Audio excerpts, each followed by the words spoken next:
C'est toujours une convergence de volonté d'agir dans le même sens qui produit des effets, hein, et pas l'inverse. Donc pourquoi est-ce que... Oui, alors par contre, c'est vrai que quand j'étais effectivement en charge à la région Rhône-Alpes, et je l'ai été pendant 2 mandats, la région Rhône-Alpes a essayé de développer des formes d'innovation, je vais expliquer rapidement ce que c'est, sociale, dans différents secteurs, hein, qu'il s'agisse du handicap, qui était un peu les miens, qu'il s'agisse de l'habitat ou qu'il s'agisse de la politique de la ville. Et ça consistait en quoi ? Ça consistait effectivement à replacer, enfin, d'emblée, dans un souci d'intérêt général, on est bien sur du politique, à replacer d'emblée l'usager au centre, puisque les politiques publiques sont mal adaptées aux besoins de l'usager. En général, nous, les collectivités, Ça dépend à quelle échelle. Élus, à l'échelle régionale, c'est peut-être plus difficile qu'à l'échelle locale, en effet. Oui, et même, et encore. Non, je pense que nous, les élus, nous sommes toujours, enfin la société et les lois sont toujours en retard sur la société civile. Et donc, si on n'arrive pas, d'une part, à écouter les besoins et les bonnes idées du territoire, et puis d'autre part, à essayer de les mettre en synergie, à faire que ces acteurs qui existent sur le territoire, eh bien, puissent se parler, puissent avancer ensemble, on ne sert à rien, quoi, quelque part. Sinon, ce sont les administratifs qui font le boulot. Il y a des critères et on n'en change pas. Or, les critères, dans une conjoncture où finalement il y a de moins en moins d'argent, eh bien, ils servent avant tout à diminuer les dépenses. Plus vous avez de critères, moins vous aurez de projets acceptables. Donc, pour une élue comme moi, le premier combat, ça a été de mettre en place une ligne innovation. Et ça veut dire parcourir le territoire. Alors, parcourir le territoire, Rhône-Alpes, à l'époque, c'était quand même encore faisable, hein. Aujourd'hui, je ne sais pas comment mes successeurs vont faire, mais c'est vrai qu'on a besoin de connaître le territoire. On fait rien sans une relation au territoire. Mais est-ce que vous avez des relais, est-ce que vous avez des remontées d'informations ? Oui. Parce que c'est toujours le défaut. Oui, on en a forcément. Alors, d'une part, il y a une tradition quand même en Rhône-Alpes, et y compris à la région, toutes tendances politiques confondues. Dans le passé, ça a existé. C'était essayer de mettre les acteurs en réseau. Et je ne sais pas, moi, par exemple, vous prenez les HLM, l'association ARA, elle fonctionne bien. Il y a vraiment, c'est plus facile qu'en Ile-de-France pour nous. Vous voyez, et puis nous, on a fait ce travail systématiquement. On a dit, je ne sais pas, prenons l'exemple des épiceries sociales et solidaires. Et bien vous allez vous mettre en lien, et puis on va un peu vous aider. Et derrière, il y a une montée en qualité. Parce qu'il y a des très grandes inégalités. Comment on fait pour lutter contre les inégalités d'innovation sur un territoire ? Ça, c'est un sujet qui concerne une région, puisqu'une région, elle a dans ses missions l'équité territoriale, enfin le développement, l'aménagement du territoire, normalement. Ouais. Et les élus sont quand même sensibles. Hein. En tout cas, ils étaient jusque-là sensibles à ça. Mais c'est compliqué chez vous. Alors, même si vous n'avez pas été directement tributaire, mais dans le nouveau découpage administratif, on a donc Lyon Métropole qui épouse 59 communes, si je ne m'abuse. Oui. C'est à peu près les 2/3 du département du Rhône. Et le département du Rhône lui-même n'est plus qu'une sorte de ceinture de 300 ou 400 000 habitants. Ben oui. Non, mais là, je ne sais pas si c'est le débat aujourd'hui, mais c'est un vrai problème. C'est un vrai problème. C'est un vrai problème, et c'est vrai que ça fait partie des enjeux politiques qui n'ont pas été débattus avec la société. C'est quelque chose, effectivement, qui... Et vous parliez d'égalité des territoires, on le comprend, et d'égalité des habitants aussi. Sur ce découpage, on se dit les choses sont difficilement possibles. C'est vrai. Non, mais voilà, je ne vais pas vous mentir. Voilà. Bon, votre question était quel rôle peut jouer une région ? Une région, elle peut quand même favoriser ça, parce que si elle dit « je lance un appel à manifestation d'intérêt, innovation », vous devez répondre à plusieurs types d'acteurs. C'est-à-dire il faut lier, il faut faire des passerelles. Je ne sais pas, moi, l'insertion et le logement, par exemple, ou le sport et l'insertion, hein, tout est possible en politique de la ville, par exemple.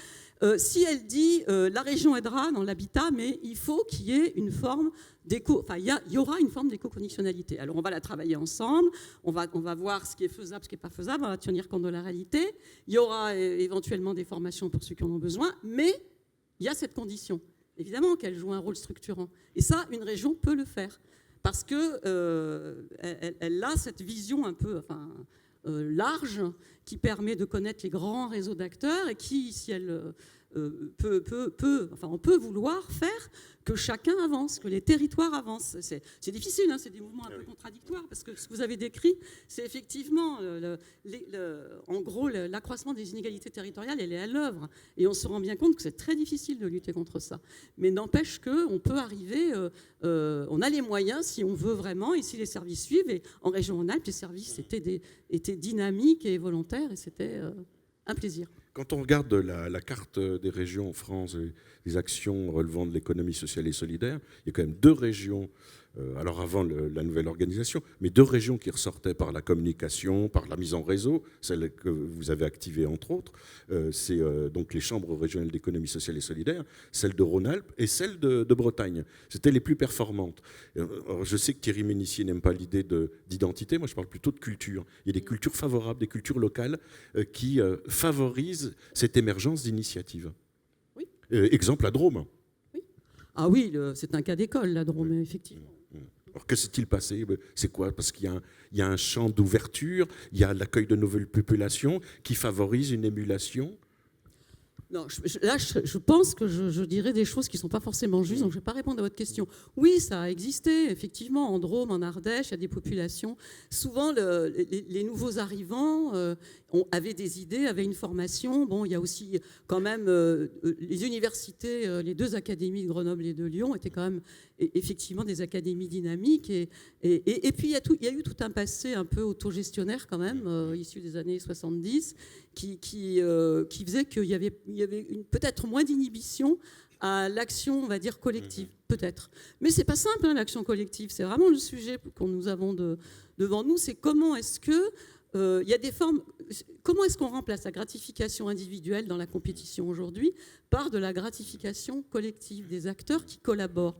On ne l'a pas inventé ça, mais il faut bien arriver à faire quelque chose. Et comment en même temps on leur laisse une place suffisante? Ils sont complémentaires, on ne va pas se marcher sur les pieds. Ça, c'est vraiment des sujets compliqués. On est dans du management, presque dans de la psychologie, moi je trouve. Hein, et c'est pourtant ce sont des enjeux d'avenir pour avancer.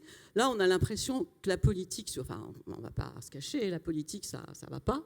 Mais on a l'impression qu'on est dans des processus régressifs, ahurissants, et que le décalage entre les forces d'innovation, et quand on est en contact avec le terrain, on les voit, et le système de décision politique, et ça croît constamment. Et ben voilà, il faut vraiment que la société s'organise pour qu'on en sorte, parce que sinon, on va désespérer, non pas Billancourt, mais on désespère déjà la France entière, quoi. Voilà. Depuis ce matin, vous pouvez. Enfin, vous avez tous les droits, hein. Je n'incite pas, hein, vous remarquerez, je reste neutre. Depuis ce matin, on voit qu'il y a une difficulté, c'est d'introduire l'utilisation d'écomatériaux dans les projets de réhabilitation de l'habitat. Pour la simple et bonne raison que parfois ça coûte cher. Et pour l'autre raison, mais les 2 sont liés, c'est qu'on n'a pas de production locale pour alimenter ce marché-là. En Rhône-Alpes, vous l'avez. Parce que vous avez bien défendu l'utilisation aussi des écomatériaux. Prenez le micro, Mario Delsil. Oui, je reprends le micro, mais non, je ne vais pas dire que ça... Enfin, je sais pas, le bois, il y a des débuts de processus d'industrialisation, par exemple, dans l'agglomération grenobloise, qui sont utiles.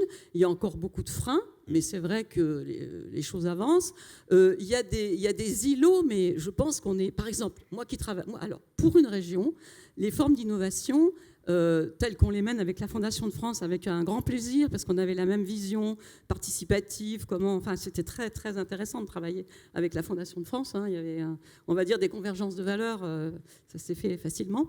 Mais pour le coup, le sujet pour la délégation que je conduisais, c'était comment est-ce qu'on va vers la massification. On ne peut pas se permettre de se contenter de faire...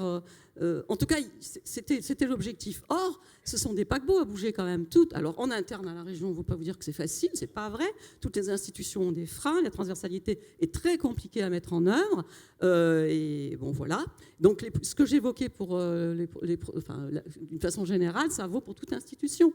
Les HLM, avec lesquels on a des bons rapports en même temps, c'est compliqué aussi de faire bouger le monde HLM. Même si on a lancé en politique de la ville un appel à manifestation d'intérêt, ils ont commencé à répondre. certains d'entre eux, toujours les mêmes, même si sur le logement des jeunes en alternance, on avait quand même lancé aussi toute une série de choses. Ils ont fini par commencer à s'engager, mais c'est long, c'est long. Et non, et concernant la production de matériaux, on n'en est pas là, mais il y a des freins. À chaque fois, il y a des freins au niveau national aussi. Il faut changer les lois. L'échelon, c'est compliqué. Sur l'habitat participatif, bon, effectivement, il y a des évolutions parce qu'il y a eu il manque encore un décret ou deux. C'est l'apport en nature, c'est le travail en gros, il y a toujours des éléments qui manquent. Et en ce qui concerne les matériaux, c'est pareil, parce que la paille, ok, ça va pour la filière paille, mais il y a d'autres matériaux qui ne sont pas labellisés, qui ne sont pas... peut-être que... Bon, vous en direz, vous êtes peut-être plus qualifié que moi pour en parler, mais voilà, on a quand même toujours... Bertrand, c'est l'agriculture qui vous en parle. Effectivement, l'innovation, alors je ne sais pas si c'est c'est la désobéissance qui devient la norme, mais en tout cas, ce qui est sûr, c'est que les formes d'innovation, elles naissent des marges, mais après, dans le processus auquel on réfléchit tous, c'est bien comment est-ce que ces marges arrivent à s'imposer in fine. Et là, étant donné qu'on est dans un monde où la communication a changé, où le rôle des acteurs est différent, il nous faut inventer des formes de médiateurs, de façons de peser sur les politiques publiques. Autres, on est obligé, on a changé d'époque et on est encore en train de chercher, quoi. Je crois que c'est ça, pour faire avancer les politiques publiques, il y a un nouveau modèle. On n'est plus à l'époque où... c'était pas trop compliqué d'aller investir des champs et d'être incontournable, comme quand la loi de 75 s'est mise en place. Les associations de handicap, elles pesaient, elles étaient à la fois gestionnaires et militantes politiques, et puis il n'y avait pas de contradiction avec les injonctions d'économiser l'argent, d'être... Enfin bon, voilà quoi. C'était faisable. Et idéalement, les responsabilités en matière d'habitat, et entre autres d'habitat social, parce que c'est une question évidemment récurrente, revient qui aux communes, parce que j'ai posé la question ce matin à Jean-François Caron, les comités de communes, le département, la région. C'est vrai que les communes pour le droit de l'urbanisme, les communautés de communes parce qu'il va y avoir des plans d'urbanisme intégrés, elles sont quand même plus proches et ça, effectivement, ça relève de leur responsabilité. Elles ne sont pas toujours bien placées pour les conflits. C'est un jeu d'acteurs un peu compliqué. C'est vrai que il faut pouvoir, disons, aller inciter, pénaliser, prendre des décisions qui obligent à construire plus de logements sociaux, par exemple, prendre des arrêtés de carence, oui, ça peut être qu'un acteur éloigné du terrain qui est en capacité qui peut se permettre de se mettre à dos effectivement les collectivités qu'il fasse. Donc les responsabilités ne sont pas les mêmes. La répartition de l'enveloppe aide à la pierre, même si elle n'est pas hyper importante, elle dépend plutôt de mon point de vue des régions, mais on est à deux là-dessus. Donc quel est le rôle des régions ? Aujourd'hui, c'est l'État. Dans les comités régionaux de l'habitat et de l'hébergement, effectivement, les régions étaient de plus en plus impliquées. La loi Allure l'a mis en place. Qu'est-ce que ça devient aujourd'hui ? Je ne sais pas, on verra. C'est toujours un investissement politique. C'est pris ou c'est pas pris. Et puis, c'est pas clair. On est deux. Est-ce qu'on va continuer longtemps à être deux ? C'est la décentralisation non aboutie, quoi. Si la région Rhône-Alpes était une région phare dans l'édification des projets soutenus par la Fondation de France, c'est pas étonnant, on le disait, il y a des cultures locales qui favorisent ça, il y a des mouvements qui sont nés, Habitat Humanisme à Lyon, et puis des expériences d'habitat participatif très réussies, comme le village vertical de Villeurbanne. Et là, il faut quand même qu'une municipalité, il y a une proposition de citoyen, et une municipalité qui dit « Ok, on y va, je vous propose du terrain ». Non, mais complètement, c'est ce que je vous dis. L'habitat, c'est quand même un objectif qui mobilise des acteurs qui sont dans la proximité. Il n'y a rien à faire. Et la commune, elle est... Oui, alors le corollaire, c'est que s'il n'y a pas de volonté politique, il ne se passera pas. Ça, c'est vrai que c'est un vrai frein. Question insidieuse et en même temps banale. On juge de loin le phénomène politique de transmission des pouvoirs. Donc votre successeur a pris le dossier Novelli, fait hop, par terre, où quand même il y a une transmission de données, il y a une intelligence qui fait que... Écoute, tu as fait un bon boulot. Ça c'est l'indiscrétion. Vous oui, mais... Alors moi, je ne suis plus élue, donc bon. Non, mais j'ai quelques informations, effectivement. Bon. Non, mais aujourd'hui, il n'y a pas de successeur désigné encore. puisque il y a 2 vice-présidents plus ou moins à l'action sociale, donc c'est plutôt normalement une compétence départementale. Et donc les choses ne sont pas... Non, la région Rhône-Alpes, là, elle freine beaucoup. Aujourd'hui, il n'y a pas de validation, ni de feuille de route, ni de... Voilà, donc il n'y a pas de succès. Aujourd'hui, il n'y en a pas. Hélas.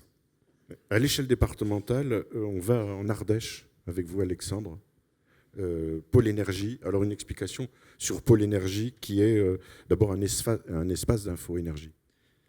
Oui, alors, bonjour à toutes et à tous. Alors, on est en fait une association qui existe en Ardèche depuis 1994, qui est investie sur le champ des économies d'énergie au sens large du terme, promotion des économies d'énergie et de la production à partir d'énergie renouvelable. Et donc l'association préexistait à la mise en place des espaces info-énergie, et quand l'ADEME a décidé de mettre en place les espaces info-énergie en 2001, on s'est porté candidat pour être l'espace info-énergie de l'Ardèche, et on l'est depuis 2001. Oui. Alors le projet soutenu par la Fondation de France, en fait, vous l'avez pris au rebond. Oui, donc je pense qu'on a la particularité d'être les seuls parmi les lauréats à ne pas avoir candidaté à l'appel à projet. Puisqu'on a repris effectivement le projet d'une association. Est-ce que vous ne connaissiez pas la Fondation de France? Si, on connaissait bien la Fondation de France. Déjà, c'est, on va dire, une question de non-concordance des idées, des projets et des choses qu'on avait dans les cartons, pour faire simple, et de la publication des appels à projets. Et d'autant plus que en fait, le projet qu'on a repris, qui est un projet d'autoréhabilitation accompagnée dont on a déjà parlé à plusieurs reprises depuis ce matin, fait partie. Donc l'autoréhabilitation accompagnée en elle-même est un sujet qui nous intéressait depuis quelques années, c'est-à-dire que ça faisait bien 2-3 ans où, avec un petit peu de timidité au début, on se disait comme ça en interne avec notre conseil d'administration, ce serait bien qu'on essaie de mettre en œuvre des actions de promotion de l'autoréhabilitation accompagnée. Mais après, voilà, c'est toujours le problème de la poule et de l'œuf. Qu'est-ce qui vient avant? Comment on fait? Est-ce qu'il faut attendre que le financement tombe et on y va? Ou est-ce qu'il faut proposer des idées, aller toquer à toutes les portes? Et puis bon, on a mis ça de côté parce qu'on était occupé à plein d'autres missions opérationnelles. Et donc cet appel à projet, on l'avait vu passer, mais comme il était plus large que ça, c'était donc comme son nom intitulé le signal, donc c'est l'appel à projet Éco-Habitat. Si c'était appelé autoréhabilitation accompagnée, on aurait peut-être postulé directement. Mais là, bon, on s'est dit, ça nous paraissait un peu trop vague, et on était occupé à d'autres choses, c'était pas le moment. Et donc, il se trouve que le hasard des choses fait qu'une petite association, quand je dis petite, je dis pas qu'on est des gros, mais nous, on a une présence, et j'y reviendrai tout à l'heure pour faire le lien avec la notion de territoire et donc d'activateur de territoire tel que c'est mentionné dans l'intitulé de cette table ronde. Nous, on a une présence qui est départementale. Et l'association qui avait initialement répondu à l'appel à projet de la Fondation de France, c'est une association qui a un rayonnement très local. Qui s'appelait Agir, voilà. Innover, mobiliser et s'aimer, dans le sud Ardèche. Voilà. Et dont le rayon d'action était d'une vingtaine de kilomètres autour de son lieu d'implantation, donc une petite commune du sud de l'Ardèche qui s'appelle Laurac-en-Vivarais.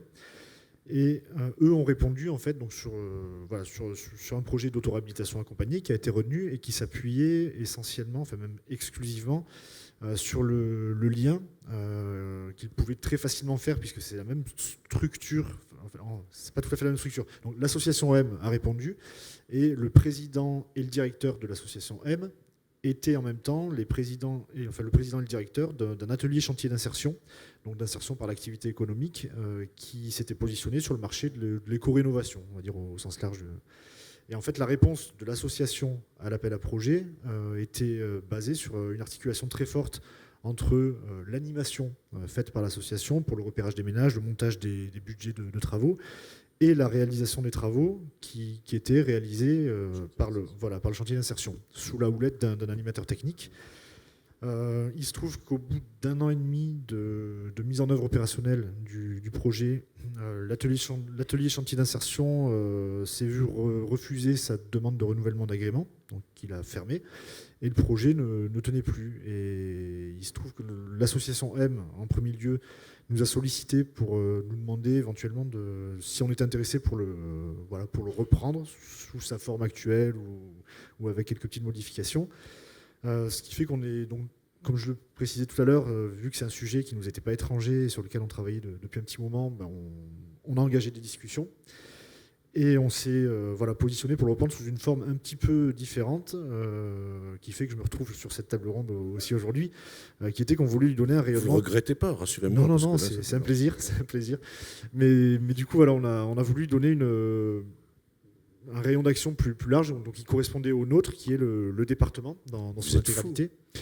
Ça pouvait paraître un petit peu fou au début, mais en fait, on s'appuie aussi largement sur l'expérience qu'on a acquis sur différents types de missions, que ce soit dont des missions d'accompagnement de particuliers dans leur chantier de rénovation, qu'on avait déjà fait dans d'autres cadres, et sur le fait aussi qu'on est, je vais me jeter un peu des fleurs, ça fait du bien des fois, mais qu'on est un acteur connu et reconnu sur l'ensemble du département, sur ces questions d'économie d'énergie au sens large, et de plus en plus d'amélioration de l'habitat.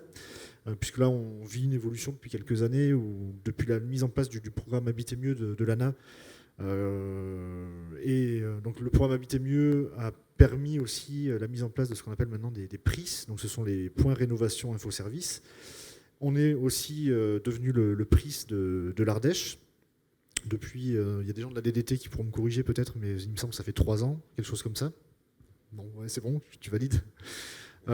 Et du coup, on est encore l'espace info-énergie, mais on est aussi devenu le PRIS, et ce qui fait qu'on est de plus en plus impliqué dans les instances départementales qui définissent les politiques d'amélioration de l'habitat.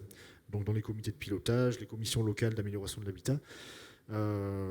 Et voilà, c'est pour ça que, pour revenir à la remarque que vous me faisiez, Philippe, on était fou peut-être un petit peu, mais pas tant que ça, dans la mesure où on bénéficie déjà d'un ancrage territorial fort et d'une reconnaissance de la part des acteurs. Ça touche combien de logements ? Alors, quand on a récupéré le projet, il était dimensionné sur une base de 20 rénovations à réaliser sur l'ensemble de la durée du projet Ecohabitat.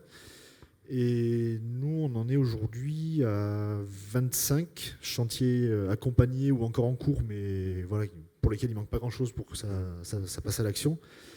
Et on devrait arriver d'ici la fin de l'année, si tout va bien, sous réserve de... Parce que, une petite chose aussi que j'ai peut-être pas précisé, donc Ecohabitat a été pour reprendre le terme qu'il y avait tout à l'heure affiché, ça a été l'activateur pour nous, c'est ce qui nous a permis de mettre le pied à l'étrier et de bosser concrètement sur l'autoréhab accompagné.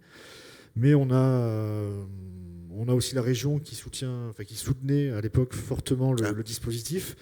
Et on a aussi... il n'y a personne à la place maintenant. Donc Oui, maintenant ça devient plus compliqué. Et on a aussi la Fondation Abbé Pierre qui nous avait largement soutenus. Et on a aussi mobilisé quelques autres partenariats sur l'ensemble du dispositif qui nous permet de le poursuivre au-delà de la durée d'Ecohabitat qui normalement est à peu près terminée pour tous. Et voilà, donc on est en mesure de poursuivre si on a les derniers financements qui se concrétisent jusqu'à fin 2016, et on aura normalement, si tout se passe bien, accompagné une petite quarantaine de chantiers, entre 35 et 40. Et quand vous dites quarantaine de chantiers, c'est quarantaine de logements ou Oui. C'est vrai, je ne l'ai pas précisé, on travaille que sur l'habitat individuel. D'accord. Et quasi exclusivement avec des propriétaires occupants. Je dis quasi exclusivement parce que du coup c'est là que c'est le plus simple d'intervenir en autoréhabilitation accompagnée, mais on a un cas de locataire. Est-ce que vous faites intervenir aussi des artisans professionnels ? Oui, bien sûr, c'est vrai que je ne l'ai pas précisé, mais quand on a repris le projet de l'association M, les 2 changements majeurs qu'on a apportés au projet tel qu'il était défini avant nous, c'est l'extension à l'ensemble du département et le fait que plutôt que de se reposer sur des acteurs type atelier chantier d'insertion, on a souhaité travailler plutôt avec les professionnels du bâtiment au sens large, donc essentiellement les artisans du bâtiment, mais pas que, on en a qui n'ont pas le statut d'artisan systématiquement. Mais l'idée c'était de s'inscrire vraiment dans une dynamique on va dire de création, d'appui à l'émergence d'une nouvelle activité sur le territoire, tout en n'étant pas perçu, puisque c'était pas l'objectif, on ne voulait pas être perçu comme la petite asso qui venait organiser une forme de concurrence déloyale à l'égard des professionnels de l'habitat. On a souhaité dès le début les impliquer dans le dispositif, et ça a plutôt bien marché. Et aujourd'hui, la difficulté, c'est d'aller plus loin, de pérenniser.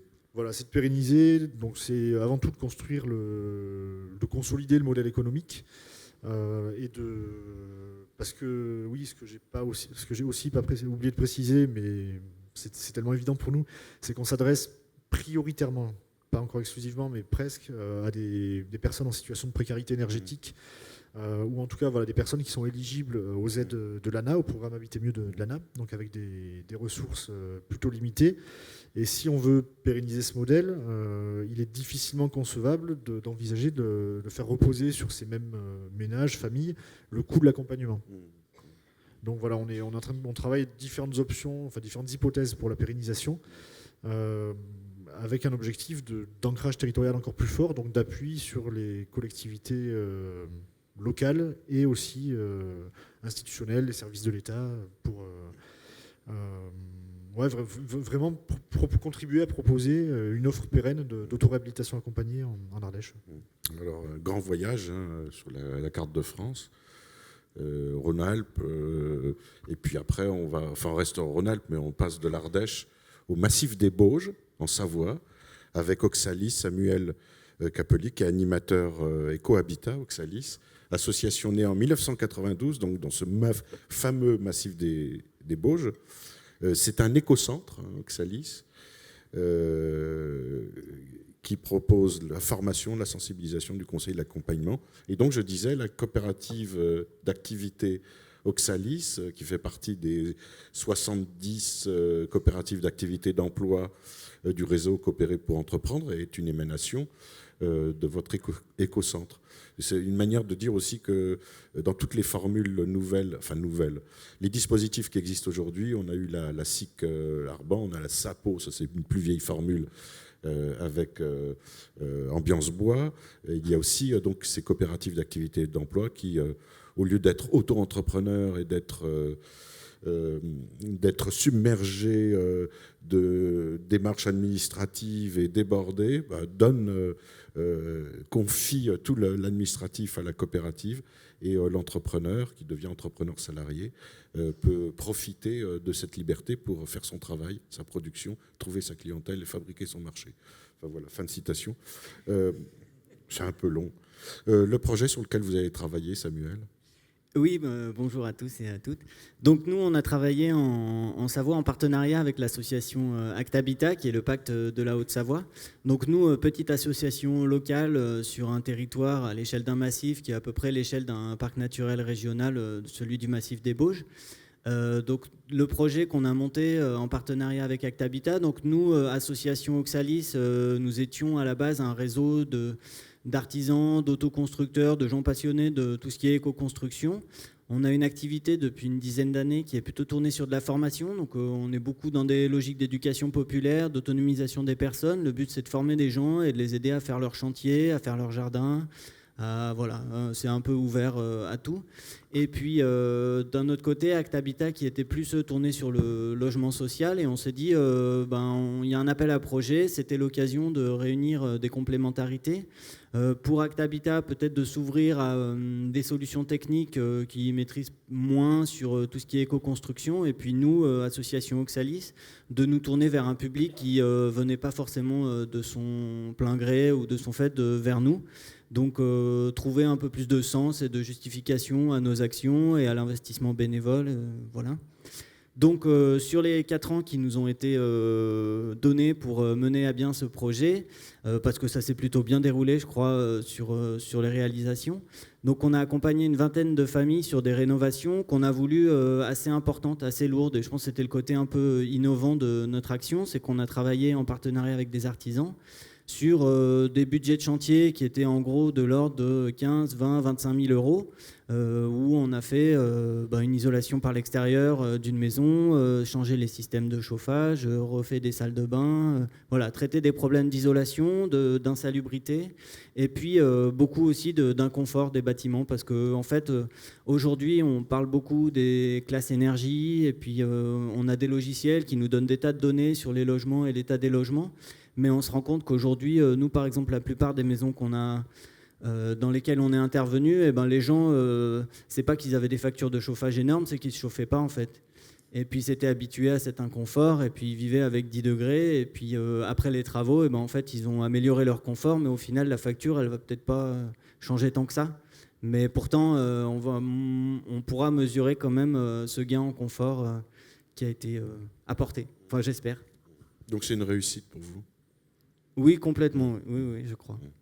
Et utilisation, là aussi, on va en parler avec Martine, d'écomatériaux. Oui, juste pour introduire, je crois, nous, les écomatériaux, c'est pas un choix en fait qu'on a proposé aux gens, c'est-à-dire c'est allé de fait. Et puis on s'est pas posé la question. Et je crois que on est dans des logiques aujourd'hui où c'est de toute façon c'est du consommateur que viendra la réponse. Donc on est consommateur. Et si on choisit un écomatériau et qu'on se pose même pas la question, et ben on va trouver une solution après pour financer ces matériaux et les solutions pour les mettre en œuvre. Et du coup, les écomatériaux, souvent, on a un besoin en main-d'œuvre qui est plus important sur la mise en œuvre, sur le chantier. Et donc, c'est là qu'interviennent des dispositifs où on est sur de l'autoréhabilitation, où on s'implique sur son chantier et où, du coup, on arrive à avoir des coûts de travaux qui sont moins importants, parfois même moins importants qu'avec des matériaux conventionnels ou qu'on présente moins cher. Voilà. Avant de donner la parole à Martine, comme vous êtes en réseau avec les écocentres, on cherche toujours les bons tuyaux pour faire passer l'information, les bonnes pratiques, les bons dispositifs. Ça peut être un bon réseau de diffusion, le réseau des écocentres. Alors j'espère que ça le deviendra. C'est un réseau qui est récent, le réseau des écocentres, qui a été créé à l'initiative de l'écocentre du Périgord, qui vit des moments pas très évidents en ce moment financièrement. Donc on espère qu'ils vont se sortir d'une mauvaise passe et puis qu'on va pouvoir continuer à travailler ensemble.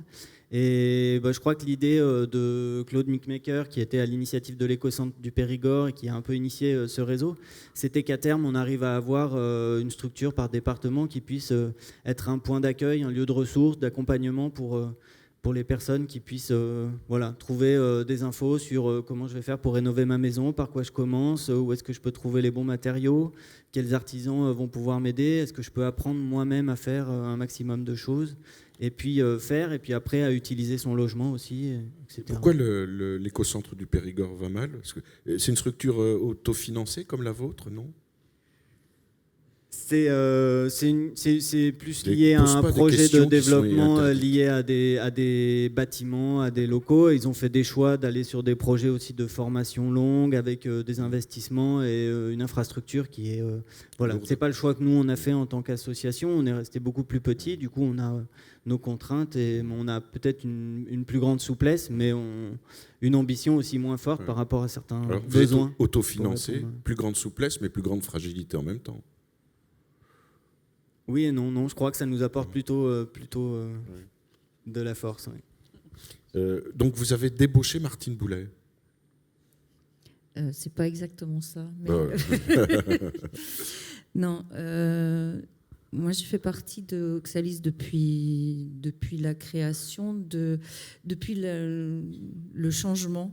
Oxalis avait 5, quand je suis arrivée, il y avait 5 salariés.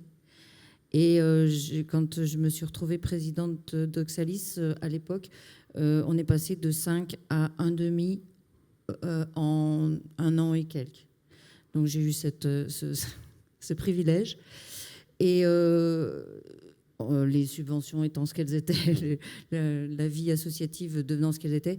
Et c'est là où on a choisi de se focaliser essentiellement sur l'éco-construction, puisque c'était le projet qui nous semblait le plus viable et puis celui qui était le plus porteur d'avenir. Et on est parti sur le fait de se dire qu'il fallait qu'on soit le plus indépendant possible, le plus autonome possible, puisque les subventions, c'était bien, mais ça nous amenait une énorme fragilité. Et donc, on a choisi de... Et moi, je faisais déjà partie de l'association en tant qu'artisan, sensibilisé à l'éco-construction et ayant envie de développer ce projet dans le cadre de l'association. C'est-à-dire, quelle est votre spécialité, votre formation ? Alors, ma formation, je viens de la peinture en décor. Je suis passée par la chaux et les enduits. Et ensuite, je me suis reformée encore à l'Association savoyarde de développement des énergies renouvelables en Savoie sur tout ce qui était thermique et projet. Et j'ai monté, suite à ça, avec mon compagnon, une entreprise d'isolation.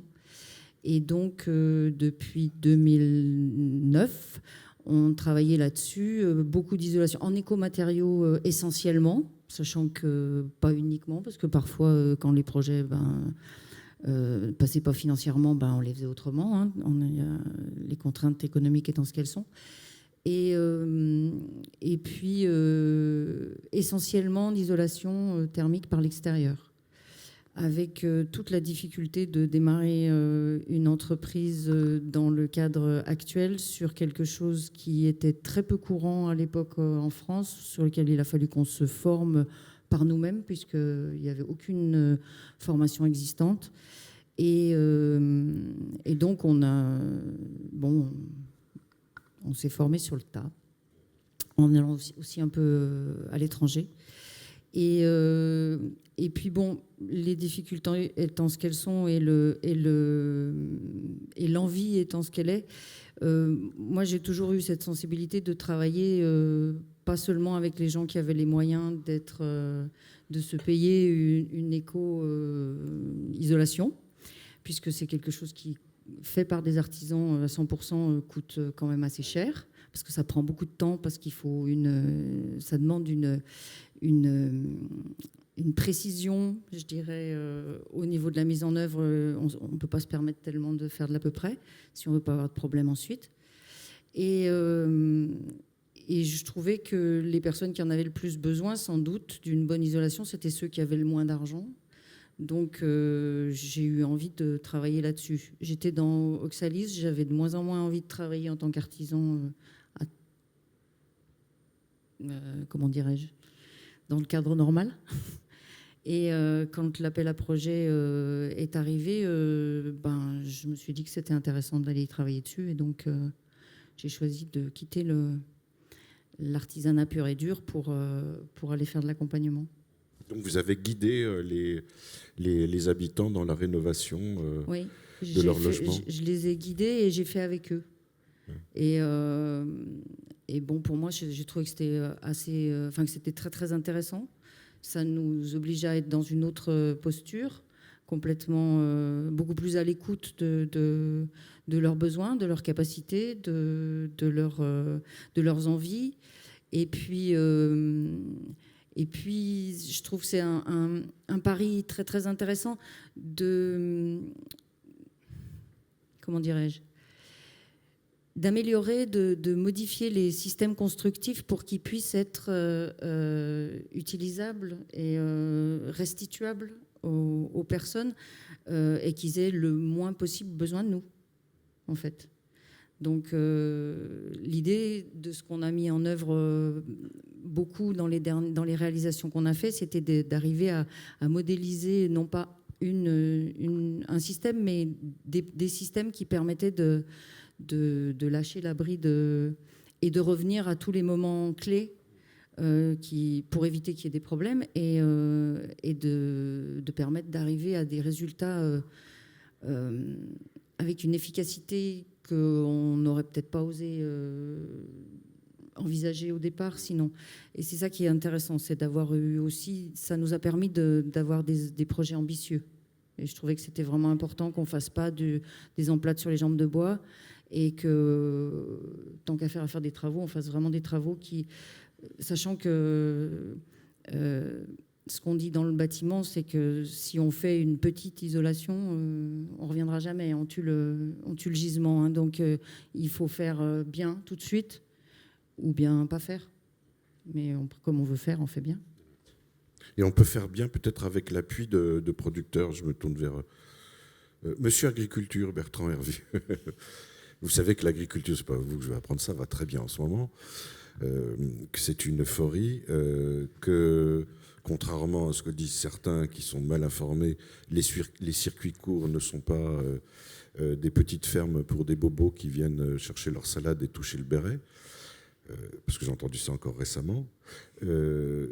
Est-ce qu'il n'y a pas une manière, une possibilité de faire réagir ce monde de la production qui est effectivement très mal en point, de l'agriculture, de la sylviculture aussi, avec les besoins de matériaux aujourd'hui nobles, respectueux de l'environnement, de construction bois, de construction paille, de construction chanvre, pour modifier la donne de cette agriculture qui va mal et aspirer à d'autres productions? Oui, bien sûr qu'il y a des possibilités. Je pense que ce qui est intéressant justement dans tout ce qui est développé aujourd'hui à travers les projets, à travers les acteurs qui sont représentés, c'est la puissance du terrain et de la puissance de l'innovation de terrain. Je pense que oui, on a raison. Effectivement, ça va mal, on est bien d'accord. L'innovation et le changement de modèle, le changement d'orientation sur l'agriculture est extrêmement difficile pour des raisons que l'on peut comprendre, hein, qui s'expliquent. C'est-à-dire qu'il y a eu des projets modernisateurs qui ont été aussi des projets libérateurs. Il ne faut pas l'oublier. C'est-à-dire que les processus de mécanisation, les processus, un certain nombre de processus d'organisation de la production ont représenté, à un moment donné de l'histoire, de véritables progrès. Et il est extrêmement difficile d'abandonner des projets, des manières de faire, des orientations, des horizons qui, à un moment donné, ont représenté une marche en avant. Mais quand les horizons sont bouchés depuis 10 ans, il y a peut-être un moment donné où il faut réfléchir. Bien sûr, oui, vous avez raison, et je vais y venir. J'essaye seulement, si vous voulez, parce que, oui, c'est vrai qu'on se cogne un peu la tête contre le mur. Je l'entends, mais il faut aussi avoir ça en arrière-fond. C'est-à-dire que de comprendre pourquoi c'est difficile. Pourquoi c'est difficile de changer de pied. Et il y a un moment qu'on le sait. Vous savez, une personnalité sur laquelle on revient très souvent parce qu'il a été porteur de cette modernisation, je veux parler d'Edgar Pisani. Et Edgar Pisani lui-même disait, il y a maintenant 30 ans, je l'ai entendu de sa bouche il y a 30 ans, il disait c'est parce qu'une politique a réussi qu'il faut en changer. Parce qu'elle avait atteint ses objectifs, elle avait atteint ses limites. Et force est de constater qu'il est extrêmement difficile, je dirais, de changer par le haut, ou sinon on change par la crise. Donc une autre porte d'entrée est effectivement celle de l'innovation, du changement par la preuve, du changement par la dynamique des acteurs. Et ceci ne se décrète pas. Si vous voulez, c'est ça la question. Et c'est ce qui est montré. Dans ce que vous expliquez, il y a un long couloir d'habitudes qui ont été prises parce que l'horizon était absolument ouvert. Il n'y a pas eu d'anticipation, ou vraiment pas assez. Non, c'est vrai, oui. Non, mais parce que. Et puis pas de remise en cause, quand même. Si, vous savez. On s'appuie sur la PAC et le syndicat, mais. Oui. Non, c'est pas tout à fait juste. C'est pas tout à fait juste. Pour être le témoin d'un certain nombre d'actions et de tentatives de changement de politique publique, je crois quand même qu'on peut dire que depuis les quotas laitiers qui ont été une vraie césure, hein, dans cette approche justement du fait qu'il ne suffisait pas de produire, s'il n'y avait pas de marché, on allait à la catastrophe. Depuis cette période, il y a eu quand même à plusieurs reprises des tentatives, mais c'est vrai qu'elles ont échoué. C'est vrai qu'elles ont échoué. Et les tentatives actuelles autour de la convergence entre performance économique, performance sociale et performance environnementale, au fond le développement durable, est extrêmement difficile à nouer. Il faut pas se le cacher. Et l'action publique est très difficile. Donc, il faut effectivement, on peut essayer de fonder des espoirs dans le cadre du débat que nous avons là, je crois, sur deux leviers très importants. Le premier levier, c'est que clairement, les politiques publiques et agricoles seront de plus en plus régionalisées. Elles seront régionalisées. Régionalisées ou relocalisées, parce que je sais pas si. Alors non, d'abord, on se comprend bien. Régionalisées, c'est-à-dire que et on va commencer à en discuter sur la réforme de la politique agricole pour 2020, les enveloppes régionales seront de plus en plus importantes et Bruxelles va négocier de plus en plus directement avec les régions, précisément pour trouver ce lien de relocalisation que vous évoquez. Mais deuxièmement, cette relocalisation, même à l'échelle régionale peut être aussi une échelle extrêmement normalisatrice et technocratique. Ce n'est pas parce qu'on va changer d'échelle que ça va forcément changer. Ça va aider. Il faut faire le pari que ça va aider à changer de pied. Ça ne sera pas suffisant. Il faut que ce soit porté par des acteurs. Et ce que nous comprenons aujourd'hui, c'est que ces transformations de l'agriculture elle-même ne se feront que si elles sont portées non pas par les seuls acteurs, il faut qu'ils la portent par les seuls acteurs de la production agricole, mais par un ensemble d'acteurs et par une convergence d'intérêts. Et cette convergence d'intérêts, elle ne peut se nouer qu'autour d'une vision commune du territoire et autour d'une vision commune du développement des territoires.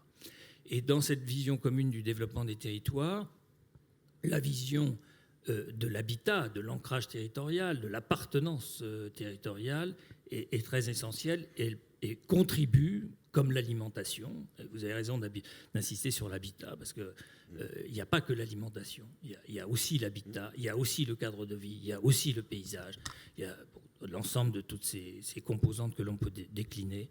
Et ceci ne peut se faire que si on voit émerger, et on le voit émerger, encore trop modestement, et bien sûr, mais on avance par les marges. Et donc, il faut effectivement travailler à cette convergence de vision territoriale qui donne toute sa place à une agriculture qui se reterritorialise. Oui. Alors, régionalisation, régionalisation, ça va être plus facile à dire, de l'agriculture. Est-ce que ce sera synonyme de diversification de la production ? Ce que veut dire par régionalisation, et ça a déjà commencé, vous savez que dans la PAC, en gros, pour faire très vite, la PAC c'est 9,5 milliards. Enfin, je veux dire qu'on ne peut pas dire que la collectivité publique, que la solidarité soit absente en direction de l'agriculture. Actuellement, en gros, entre les crédits européens et les crédits nationaux, c'est entre 14 à 15 milliards d'euros. Si vous ajoutez l'Europe, l'État, les collectivités, c'est 14 à 15 milliards. La question qu'on doit se poser, c'est est-ce qu'on les utilise bien ? Est-ce que c'est comme ça qu'il faut les utiliser ? C'est ça la question qui est posée. C'est pas parce que l'effort, il existe, il est sur la table. Et donc la question que l'on peut se poser, et elle se pose partout, c'est-à-dire que les régions se la posent, le monde agricole se la pose, l'État se la pose, les États en Europe et la Commission et le Parlement européen également, c'est de savoir si, en contractualisant davantage entre l'échelon régional et l'échelon européen, on met en place une dynamique de plus forte relocalisation, précisément, de recouplage entre le territoire et les productions, qui permet de changer de pied et de repenser un peu l'ensemble de ce dispositif. Et en réponse aux besoins des habitants du territoire concerné. On a des exemples comme ça. La ferme de Figeac, alors on sort un petit peu du sujet, mais c'est système un bon coopératif, 130 salariés, c'est une des 30 premières grandes entreprises du Lot. C'est exceptionnel. C'est exceptionnel. Oui. C'est exceptionnel. C'est effectivement, pour ceux qui ne connaissent pas les fermes de Figeac, puisque vous en parlez, je trouve que c'est un très très bel exemple d'entreprise coopérative qui est complètement en prise sur un territoire. Et Dieu sait si ce territoire aurait pu passer à l'abandon ou à la déprise. Or, c'est un territoire extraordinairement tenu, extraordinairement productif et en même temps dont la durabilité est visible à l'œil nu. Oui. Donc oui, il y a des portes d'entrée et il y a des possibilités.